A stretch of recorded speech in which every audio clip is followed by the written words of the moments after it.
Hello दोस्तों, आज हम वह कहानी सुनेंगे जिसे सिंहासन बत्तीसी की 17वीं पुतली विद्यावती ने राजा भोज को सुनाया था। आइए शुरू करते हैं। महाराजा विक्रमादित्य की प्रजा को कोई कमी नहीं थी।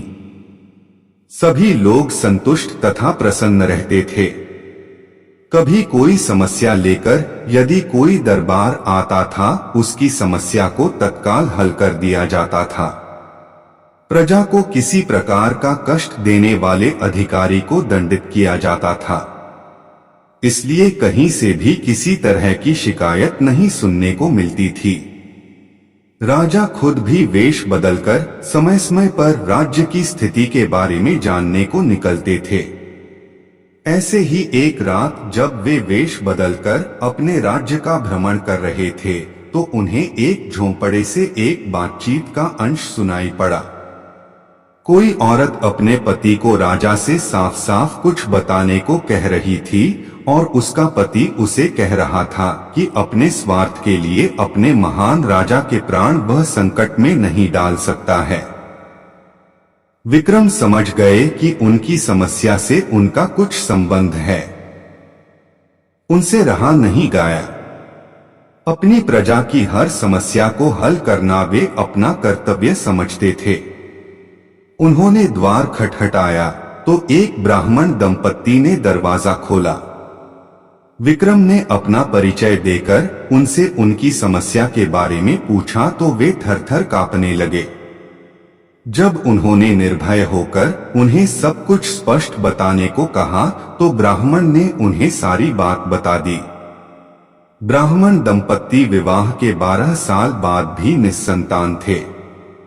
इन 12 सालों में संतान के लिए उन्होंने काफी यत्न किए। व्रतोपवास, धर्म कर्म, पूजा पाठ, हर तरह की चेष्टा की पर कोई फायदा नहीं हुआ। ब्राह्मणी ने एक सपना देखा है। स्वप्न में एक देवी ने आकर उसे बताया कि 30 कोस की दूरी पर पूर्व दिशा में एक घना जंगल है, जहां कुछ साधु सन्यासी शिव की स्तुति कर रहे हैं। शिव को प्रसन्न करने के लिए हवन कुंड में अपने अंग काटकर डाल रहे हैं।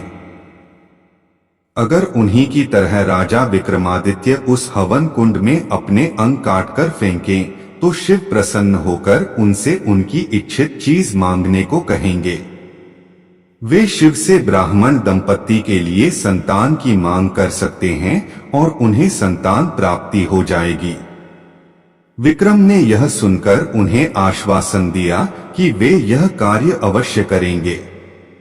रास्ते में उन्होंने बेतालों को स्मरण कर बुलाया तथा उस हवन स्थल तक पहुंचा देने को कहा। उस स्थान पर सचमुच साधु सन्यासी हवन कर रहे थे तथा अपने अंगों को काटकर अग्निकुंड में फेंक रहे थे। विक्रम भी एक तरफ बैठ गए और उन्हीं की तरह अपने अंग काटकर अग्नि को अर्पित करने लगे।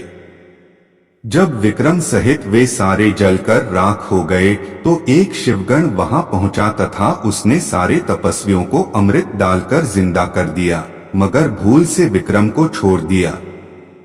सारे तपस्वी जिंदा हुए तो उन्होंने राख हुए विक्रम को देखा।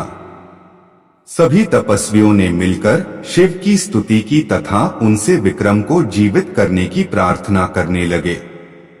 भगवान शिव ने तपस्वियों की प्रार्थना सुन ली तथा अमृत डालकर विक्रम को जीवित कर दिया।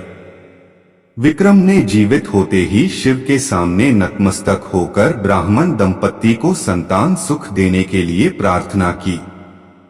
शिव उनकी परोपकार तथा त्याग की भावना से काफी प्रसन्न हुए तथा उनकी प्रार्थना स्वीकार कर ली। कुछ दिनों बाद सचमुच ब्राह्मण दंपत्ति को पुत्र लाभ हुआ। आप इसी तरह कहानी सुनते रहे, खुश रहे और हमारा चैनल जरूर सब्सक्राइब कर ले। धन्यवाद।